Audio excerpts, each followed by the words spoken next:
అసెంబ్లీలో వరద బీభత్సం కొనసాగుతుంది. వరదల కారణంగా ఇప్పటి వరకు 18 మంది మృతి చెందారు.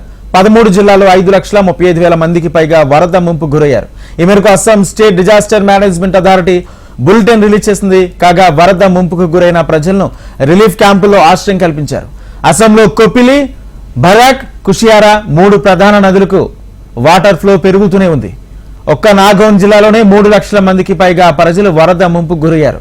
దాదాపు 30,000 మంది ప్రజలను 193 రిలీఫ్ సెంటర్లకు తరలించారు. వరదల్లో చిక్కున్న వారి కోసం ఎన్డీఆర్ఎఫ్ బృందాలు రెస్క్యూను కొనసాగిస్తున్నాయి. ఇక వరద ప్రభావిత ప్రాంతాల్లో మెడికల్ క్యాంపులు ఏర్పాటు చేసి ప్రజలకు అవసరమైన చికిత్సను అందిస్తున్నారు. భారీ వర్షాల వల్ల రాష్ట్రంలో పలుచోట్ల రోడ్లు, బ్రిడ్జిలు వరదల ధాటికి పూర్తిగా ధ్వంసమయ్యాయి.